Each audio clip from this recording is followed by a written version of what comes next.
What is up, guys? Under Average Joe here. We are back with our NHL 14 Be a GM commentary with the Detroit Red Wings.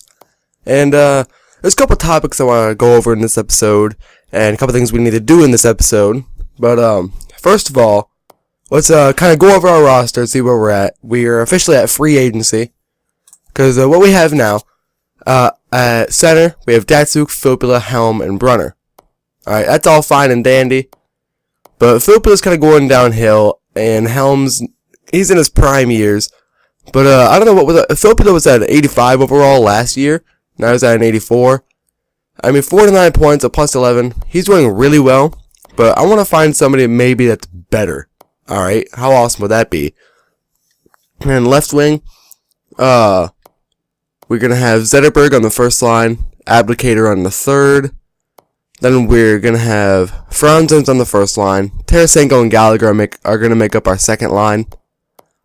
Eves is going to be on the fourth, and either Tutu or Miller is going to be on the fourth line. So all that really leaves us with is a third line right winger. Alright.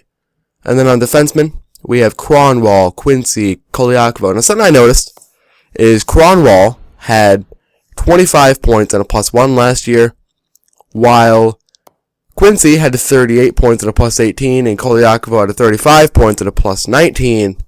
But that doesn't mean I'm going to keep Kronwall on that first line, because A, he's an 88 overall. He's one of the best defensive players in the league. And I mean, he's just all around, he's one of my favorite players. So, a little biased, but oh well. So we're going to have Kronwall and Quincy up there with Koliakovo and Kindle. And now we need somebody to partner up with DeKaiser, now that Hal Gill has retired. And at goaltending, I want to back up because I want to keep Mrazek in the minors. Now, let's see what we got here. So free agents, it's signed free agents. We've got about $7 million to work with. Now, they let Daniel Sedin go to free agency, but I mean, you know, we're not going to go after him. It looks like we're actually pretty weak on centers this year. So, I think we're going to have to stick with Filppula for another year. Yeah, because there's really nothing much going on here. I mean, Jokinen, Antropov, and these guys want a lot of money to be on the third line, and I'm not going to deal with that. So let's look at right wingers quick. Ooh, immediately catching my eyes, Ryan Callahan. Now, second liner, Horton and Briere. I'm not going to I don't want to compete with two other teams. What about Ryan Callahan? 48 and a plus 13. He's his power play and shorthanded. He's a menace on those. So we'll definitely keep that in mind. But let's look at Teemu Selanne and Brian Gianta. Let's see where they stand on this. 47 and the minus 11. I'm sorry, Teemu, but I don't like your plus minus stats. Gianta, same thing. Alright. Third checking line. Oh, there's Dan Cleary. I wonder if we want Dan Cleary back. No, he had a bad season. But I'm definitely thinking of Callahan, but that's quite a bit of money to spend on that. Ooh, Girardi, Orpik, there's a lot of guys here. What about I wonder how stacked we can get our defense to be. I mean, what if we did hypothetically, oh no, minus 7. Orpik is not doing too great. Actually, how much is 4 mil for Orpik is, that's not good with me. Green. Ooh, Green's definitely an option. I don't want Emelin. Actually, quick little note, Alexei Emelin makes it to the Olympics. Think about that one. That's another topic I want to think about. I wanted to get, kind of in-depth with the Olympics. And my take on what I think is going to go down. So, you've got, I think, the top 4 competitors with the 4 strongest teams are, of course, going to be the hometown boys, Russia. Alright. When you factor in Russia's top line, they've got Datsuk, they've got Ovechkin, they've got Kovalchuk. Second line, they've got Tarasenko, Radulov, and Malkin. So their top 6 is just absolute juggernaut. Then they've got Tikhonov and Nishushkin, all the little guys down there in the bottom 6, who they're not bad. Now here, actually, hold on real quick. Little side note. I think I want to sign Nabokov as a backup goalie just because how proven he is. Actually, yeah, we're going to do that right now. We're going to sign Nabokov. Yeah, I'll do that. considering my options. But then you get, actually here, I'll talk about this, once it's simming, because it's an in-depth conversation that I want to go into, and, it's going to take a while if I really want to go into it. So what do we have in the left wingers? I can take a left winger and flip him over to the right. We got like Ryan Clough, not really what I'm looking for. Jussi Jokinen would be okay. Wojciech Wolski. Well, we've got Abdelkader, who's kind of a power forward, and then we've got Helm, so it's more of like a checking line more than anything. Yeah. Okay, so right wing, but I definitely want to look at Callahan, but he's a lot of money. I'm trying not to spend, like, a freakishly large amount of money here. Stahlberg isn't exactly what I'm looking for. Nor is Colby Armstrong. These are just, like, AHL guys now. So I'm definitely thinking, I might have to go with either Solani or Gianta. But I don't want to have to settle for somebody, you know? I mean, what about any of these guys? What about Sam Gagne? What about all those guys? 14 in the -10? No. I mean, I want somebody that's going to be worth their money, you know? Otherwise, I could just bring up one of my guys from the minors, and they can play just as well as these guys. I mean, I want somebody who's like above an 80 overall. And I don't want to have to spend $5.5 million for a guy. Tough situation. Is there anybody on center I can just move to the wing? And it'll be like a suitable kind of guy.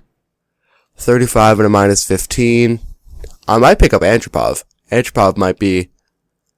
that might be interesting. I don't know on that one though, I'm not sure. I don't want Jarrett Stoll. Marcel Goach might be okay. Is it Gok or Goach? I think it's Goach. But, let's see. Shorthanded. He can handle himself shorthanded. I think I might go for this guy. If he's reasonably priced, of course. Scott Gomez is a no. Alright, so I'm going to go with this guy. Ooh, 2.4 mil. But you know what? The market's a little thin this year. So for somebody like this, I think it's worth it. Alright, so we've spent about, 3 mil. I don't know, more than that. 2.5 mil for this guy, about 2 mil for Nabokov. That makes it 4 mil. We're at like almost 3 mil. $3 million on our salary cap left. Who else can we sign? Oh yeah, we need a defenseman. Ooh, we need a defenseman who can play with Danny DeKaiser. Alright. So let's look at these guys. I'll start it. I don't want anybody below 80 overall. Now Theo Peckham is going to cost me $3 million, so I'm definitely not going to go for him. Bergeron, I want somebody just simple, who can get it done on the penalty kill, and play with DeKaiser. And, you know, can handle DeKaiser, keep up with DeKaiser. And I'm not seeing a whole lot of that. I'm thinking Brad Stewart, really, would be a nice little fit. A little shutdown defenseman. Yeah, I'm definitely leaning towards either Green or Stewart. Any bids on Stewart so far? Ooh, okay, that is definitely outside of my wallet. Yeah, I don't have that much space in my wallet. Alright, so let's look at these 80 overall guys. Chris Butler is not a bad option. We'll definitely come back to him. But all these other guys, yeah, he's an AHL guy, so I don't want him. Alec Martinez, I don't want. I think we're gonna have to go with Butler. Just because, everybody else is either too expensive and I'm not getting the bang for the buck that I want. I mean, I really hate to have to settle for a guy. But I think we can at least get something out of Chris Butler here. So I'm gonna go for it. Yeah, sure. And then we'll sim forward a couple days. And, back to the Olympics. I mean, the Russians are just gonna be awesome this year. But then you get Sergei Bobrovsky, who's a Vezina Trophy winning goalie. And, Sergei Varlamov, who, when he's on his game, when he's consistent, he's one of the best goalies in the league. So that'd be really interesting to see where they go with that. And I'm just going to sim forward here because I don't think we really need anybody else to pick up. But, and Then you have to, but you also have to look at the other teams. I mean, you get Team Canada, where I don't think they have a very solid first line. Because, I mean, Crosby definitely doesn't make the team. I mean, his wingers they're lacking a little bit. But they've got the greatest depth at forward out of any of the teams, which is, they've got a really scary offense when they're on their ball, like when they're on their game. Then you get, Canada's defense. You say Keith and Doughty are probably going to be paired up together, though. That's amazing. I mean, you get them shooting slappers from the point, and that makes any goalie cringe. Then you get like Team USA. Well, actually, Canada in net. Carey Price from Alberto Luongo. Luongo did a fabulous job at the 2010 Olympics. He brought home Canada gold. But by the way, I mainly support Canada in the Olympics, even though I am American. My whole family is Canadian, so I support Canada for the most part. But when you look at it, the U.S. actually doesn't have too bad of a team. I mean, when you get, let's say they want to put Callahan and Brown and David Backus on, like a line. But they needed somebody, the U.S. has a pretty fast team. When you really look at it, they're pretty speedy, which is going to be good on the Russian open ice.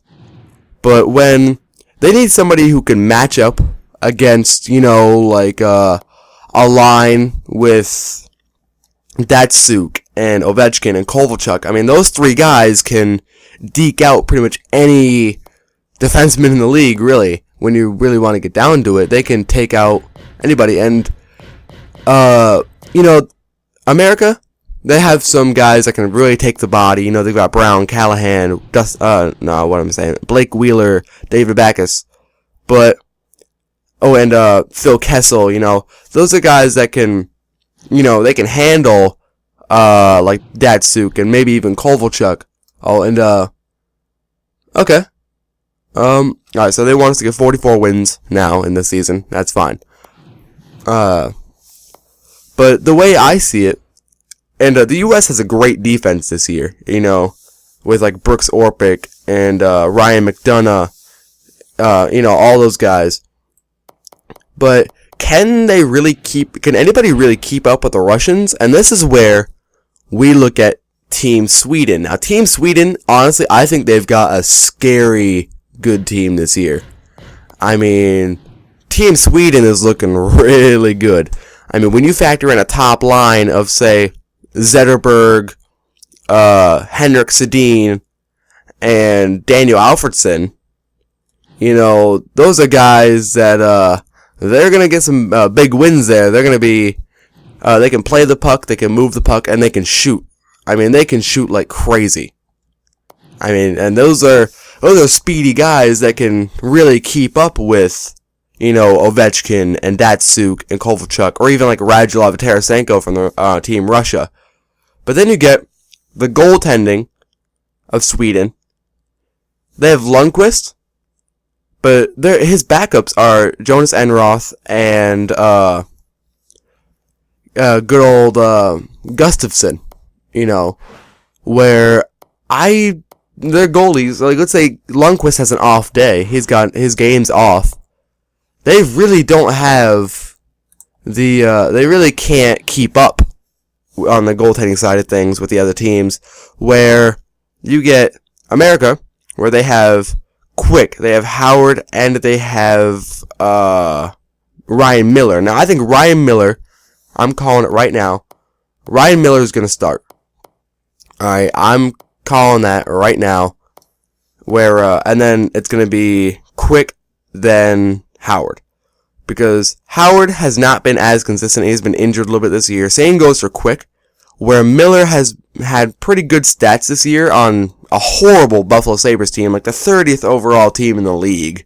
And he's still putting up good numbers. And then you get,